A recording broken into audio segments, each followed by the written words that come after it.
Chips garage. Jagananna సైన్యం ఎందుకు చెల్లాచెదరవుతోంది? జగన్ నమ్మిన బంటు అనుకున్న నేతలే హ్యాండ్ ఇస్తారన్న ప్రచారానికి కారణాలేంటి? అధికారం పోవడంతోనే అంతా అయిపోయిందనుకుంటున్నారా? ఇక పార్టీకి భవిష్యత్తే లేదని భావిస్తున్నారా? లేక పార్టీ ఫిరాయింపులకు ఇంకేదైనా వ్యూహం ఉందా?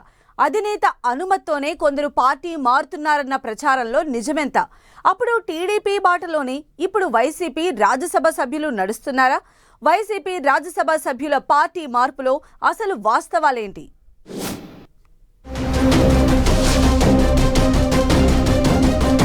వైసీపీకి రాజ్యసభ సభ్యులు రామ్ చెప్పేస్తారన్న ఊహాగానాలు పొలిటికల్ సర్కిల్స్ లో హీట్ పుట్టిస్తున్నాయి.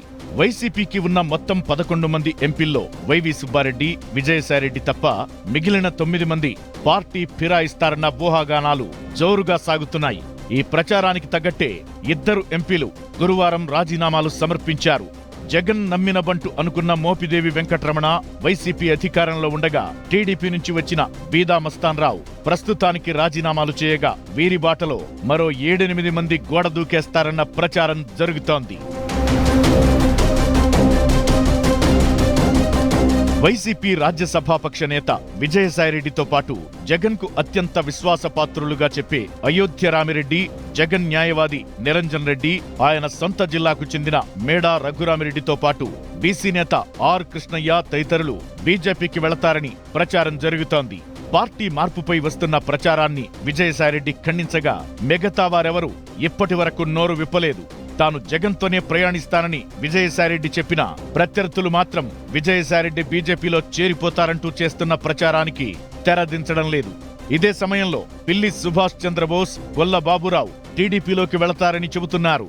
ప్రజాక్షేత్రంలో పనిచేయాలనుకుంటున్న వారు, టీడీపీలో పరోక్ష రాజకీయాలు చేసే నేతలు బీజేపీలో చేరేందుకు ప్రయత్నిస్తున్నారని అంటున్నారు. మోపిదేవి, పిల్లి సుభాష్ చంద్రబోస్, గొల్ల బాబురావు, బీదా మస్తాన్ రావు గతంలో ప్రతిపక్ష రాజకీయాల్లో చురుగ్గా ఉన్నవారే. ఎన్నికల ముందు మార్పుల్లో భాగంగా గొల్ల బాబురావుకు రాజ్యసభ సభ్యత్వం ఇచ్చి సర్దుబాటు చేయగా మిగిలిన ముగ్గురు 2019 ఎన్నికల్లో పోటీ చేసి ఓటమి చెందినవారు. వీరు గత ఎన్నికల్లో పోటీ చేయాలని భావించినా పార్టీ అవకాశమివ్వలేదు. దీంతో అసెంబ్లీ ఎన్నికల ముందు నుంచి మోపిదేవి, బోస్, గొల్ల బాబురావు వంటి వారు అసంతృప్తితో రగిలిపోతున్నట్టు చెబుతున్నారు. ఇప్పుడు అవకాశం చూసుకుని గోడ దూకేయాలని నిర్ణయం తీసుకున్నట్టు చెబుతున్నారు. తమలో ఏ ఒక్కరికి రాజ్యసభ సభ్యత్వంపై ఆశ లేదని, రాష్ట్రంలో ఏదో ఒక పదవి ఇస్తే రాజీనామా చేసేస్తామని కూటమి అధికారంలోకొచ్చిన నుంచి ఈ నలుగురు సంకేతాలు పంపుతున్నట్టు చెబుతున్నారు. వచ్చే ఎన్నికల నాటికి అసెంబ్లీ స్థానాలు పెరిగే అవకాశం ఉన్నందున ప్రస్తుతం తమ నియోజకవర్గాల్లో గెలిచిన ఎమ్మెల్యేలకు పోటీగా నిలబడమని, కొత్త నియోజకవర్గాల్లో ప్రత్యామ్నాయం చూసుకుంటామని ప్రతిపాదన పెట్టడంతో టీడీపీ కూడా సమ్మతించిందని అంటున్నారు. గతంలో మంత్రిగా పనిచేసిన మోపిదేవి సొంత నియోజకవర్గం రేపల్లెలో ప్రస్తుతం రాష్ట్ర రెవెన్యూ మంత్రి అనగాని సత్యప్రసాద్ ప్రాతినిధ్యం వహిస్తున్నారు. సత్యప్రసాద్ కు రేపల్లె వదిలేసేందుకు మోపిదేవి అంగీకరించడంతో ఆయన చేరికకు సత్యప్రసాద్ గ్రీన్ సిగ్నల్ ఇచ్చినట్టు చెబుతున్నారు. ఇక బీదా మస్తాన్ రావు గతంలో టీడీపీలో పనిచేసిన వారు కావడం, ఆయన కుటుంబానికి పార్టీతో తొలి నుంచి సంబంధాలు ఉండటంతో ఆయన చేరికపై ఎలాంటి అభ్యంతరం లేదని చెబుతున్నారు. ఇక బోస్, గొల్ల బాబురావు విషయంలో ఆయా జిల్లాల నేతలతో చర్చించి తుది నిర్ణయం తీసుకుంటారని చెబుతున్నారు. ఇకపోతే మాజీ సీఎం జగన్ సొంత సామాజిక వర్గానికి చెందిన రాజ్యసభ సభ్యులు జగన్ కు వెన్నుదన్నుగా నిలుస్తారని భావించిన నలుగురు బీజేపీకి వెళతారనే ప్రచారమే అందరిలో ఆసక్తికి కారణమవుతోంది. వీరి పార్టీ మార్పునకు గతంలో టీడీపీ ఎంపీలు బీజేపీలో చేరినప్పటి అంశానికి లింకు పెడుతున్నారు కొందరు విశ్లేషకులు. కూటమికి తిరుగులేని మెజారిటీ ఉండటం, కేంద్రంలో సీఎం చంద్రబాబుకు ప్రాధాన్యం పెరగడంతో జగన్ పాత కేసులను తెరపైకి తెచ్చి ఒత్తిడి పెంచే అవకాశముందని భావిస్తోంది వైసీపీ. ఈ ఇబ్బందులు అధిగమించాలంటే బీజేపీతో సత్సంబంధాలు ఉండాలని కోరుకుంటూనే బీజేపీలో తమ నేతలు ఉంటే భవిష్యత్లో ఎలాంటి సమస్యలు రావని భావిస్తోందని అంటున్నారు. గతంలో టీడీపీ నుంచి 3 రాజ్యసభ సభ్యులు వెళ్లగా ఆ 3 చంద్రబాబు కోసం కేంద్రంలో లాబీయింగ్ చేయడానికే బీజేపీకి వెళ్లారని పదే ప్రచారం చేసింది వైసీపీ.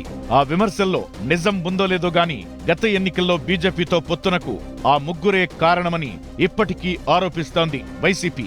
ఆ పొత్తు వల్లే ఎన్నికల ముందు టీడీపీ, జనసేనకు గరిష్ట స్థాయిలో ప్రయోజనం దక్కిందనే విశ్లేషణలు ఉన్నాయంటున్నారు.